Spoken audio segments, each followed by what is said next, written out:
మీరు మాలా మంచి ఫుడీసా? ఇంట్లోనే ఈజీగా త్వరగా ప్రిపేర్ చేసేసుకునేటటువంటి చుక్కకూర చికెన్ ఏ విధంగా ప్రిపేర్ చేసుకోవాలో ఇప్పుడైతే చూసేద్దాము. కడాయి పెట్టుకుని దాంట్లో సరిపడినంత ఆయిల్ అయితే వేయాలి. ఆయిల్ హీట్ అయిన తర్వాత ఉల్లిపాయలు పచ్చిమిరపకాయలు వేసుకోవాలి. చుక్కకూర పుల్లగా ఉంటుంది కాబట్టి పచ్చిమిరపకాయలు కొంచెం ఎక్కువే పడతాయి. అలానే కాసింత కరివేపాకు వేసేసి ఆనియన్స్ కొంచెం కలర్ మారేంత వరకు వేయించుకోవాలి. ఆనియన్స్ పచ్చివాసన పోయిన తర్వాత హోల్ గరం మసాలా పేస్ట్ 2 స్పూన్లు అయితే వేసుకుని దాన్ని కూడా పచ్చివాసన పోయేంత వరకు చక్కగా వేయించుకోవాలి. మసాలా కూడా పచ్చివాసన పోయేంత వరకు వేయించుకోవాలి. ఇప్పుడు దీనిలో కాసింత పసుపు, రుచికి సరిపడగా ఉప్పు, అలాగే రుచికి సరిపడగా కారం వేసుకుని అటు ఇటు కూడా శుభ్రంగా కలుపుకోవాలి. పసుపు, ఉప్పు, కారం అన్నీ వేసిన తర్వాత శుభ్రంగా క్లీన్ చేసుకున్నటువంటి చికెన్లో కొంచెం పసుపు వేసి ముక్కలకి బాగా పట్టేంత వరకు ఈ విధంగా కలుపుకొని పక్కనైతే పెట్టుకోవాలి. దాని తర్వాత చికెన్ కూడా ఇందులో వేసేసేయాలి. సుమారు ఇది 1/2 కిలో అలానే 1/4 కిలో అనమాట. అంటే 3/4 కిలో చికెన్. 3/4 కిలో చికెన్ వేసేసి నీళ్ళు వేయకుండా పైకి కిందకి కలుపుతూ అడుగు అంటకుండా చూసుకోవాలన్నమాట. ఈ విధంగా చికెన్లో వాటర్ అంతా పోయేంత వరకు కలుపుకోవాలి. ఇప్పుడు మూత పెట్టి ఒక 10 నిమిషాలు బాగా చికెన్ని మగ్గనివ్వాలన్నమాట. చికెన్ బాగా మగ్గిన తర్వాత మూత తీసి ఒకసారి అటు ఇటు శుభ్రంగా కలుపుకోవాలి అడుగంటకుండాను. ఇప్పుడు ముక్క ఉడికేంత వరకు వాటర్ అయితే పోసుకుని కుక్కర్ 3 విజిల్స్ వచ్చే వరకు మనం మూత అయితే పెట్టేసుకుని 3 విజిల్స్ వచ్చేంత వరకు వెయిట్ చేయాలన్నమాట. 3 విజిల్స్కి చికెన్ బ్రహ్మాండంగా ఉడికిపోతుంది. 3 విజిల్స్ వచ్చిన తర్వాత ఆవిరంతా పోయేంత వరకు కుక్కర్ని తీయకూడదు. ఇప్పుడు ఆవిరంతా పోయిన తర్వాత కుక్కర్ మూత తీసుకుని అసలు ఉడికిందా చికెన్ ముక్క లేదా అనేసి ఒకసారి చెక్ చేసుకోవాలి. చికెన్ ముక్క కానీ బాగా బ్రహ్మాండంగా ఉడికిపోయింది అనుకోండి, ఇంకా మనం స్టవ్ వెలిగించి గ్రేవీని దగ్గర పెట్టడం అవసరం లేదు. లేదనుకో మళ్ళా స్టవ్ వెలిగించి దగ్గర పెట్టుకోవాలన్నమాట. ఇక్కడ నాకైతే చికెన్ ముక్క చాలా మెత్తగా బాగా ఉడికింది, అందుకని నేనైతే గ్రేవీని దగ్గర పెట్టట్లేదు.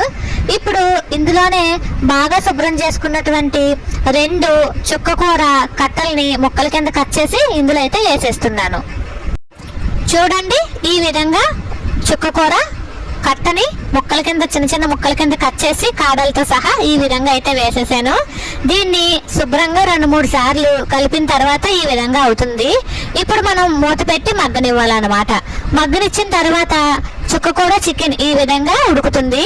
ఇప్పుడు మనకి గ్రేవీ కొంచెం చిక్కగా వస్తుందన్నమాట. ఇది పుల్ల పుల్లగా మసాలాలతో ఘాటైన కారంతో చాలా టేస్ట్ ఉంటుంది. ఒకసారి మీరు కూడా ట్రై చేయండి. చాలా ఈజీగా ప్రిపేర్ చేసేసుకోవచ్చు. చుక్కకూర చికెన్ రెడీ. ఇప్పుడు ఉల్లిపాయ చికెన్ ఫ్రై ఏ విధంగా చేద్దామో ఒకసారి చూసేద్దాము. దీనికి కూడా ఒక 1/4 కిలో చికెన్ తీసుకుని పసుపు వేసుకుని శుభ్రంగా కడుక్కుని పక్కన పెట్టుకున్నామండి.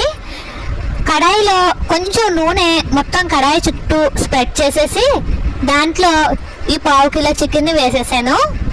ఇది ఇంకా నూనె లేకుండా ఈ విధంగానే వాటర్ అంతా బయటకు వచ్చేంత వరకు కూడా మనం దీన్ని ఫ్రై చేసుకోవాలి.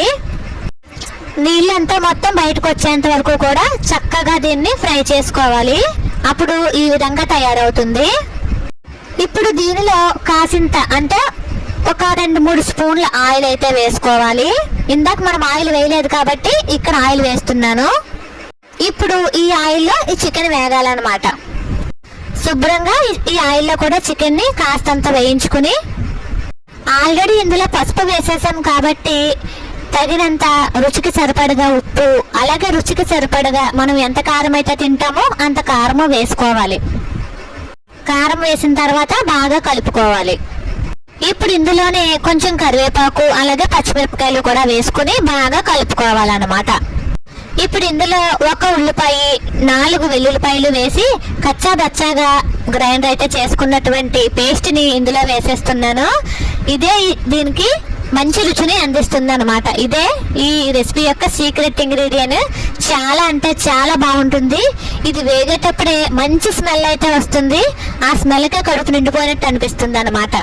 ఇది కూడా పచ్చివాసన పోయేంత వరకు, ముక్కకి బాగా పట్టేంత వరకు బాగా కలుపుకోవాలి. పచ్చివాసన పోయిన తర్వాత ఇంకొక 2 నిమిషాలు ఉంచి కొంచెం కొత్తిమీర వేసేసుకుని మనమైతే దీన్ని స్టవ్ మీద నుంచి దించేసుకోవచ్చు అనమాట. ఇది చాలా అంటే చాలా టేస్ట్ ఉంటుంది. చాలా ఈజీగా కూడా ప్రిపేర్ చేసేసుకోవచ్చు. వంట రాని వాళ్ళైనా సరే ఈజీగా ఇంట్లో చేసుకోవచ్చు. ఈ విధంగా 2 రకాల కర్రీస్ని ఈజీగా ప్రిపేర్ చేసేసుకోవచ్చు చికెన్తో. దీంట్లోకి చక్కగా కీరా, ఉల్లిపాయ, నిమ్మకాయ వేసుకుని సర్వింగ్ బౌల్లోకి అయితే చక్కగా తీసేసుకోవచ్చండి. మీరు కూడా ట్రై చేసి ఈ వంటలు ఎలా కుదురున్నాయి అని నాకు కింద కామెంట్ సెక్షన్లో తెలియజేయండి. మరిన్ని మంచి మంచి రుచులను ఆస్వాదించడానికి ఈ ఛానల్ని సబ్స్క్రైబ్ చేసుకోండి.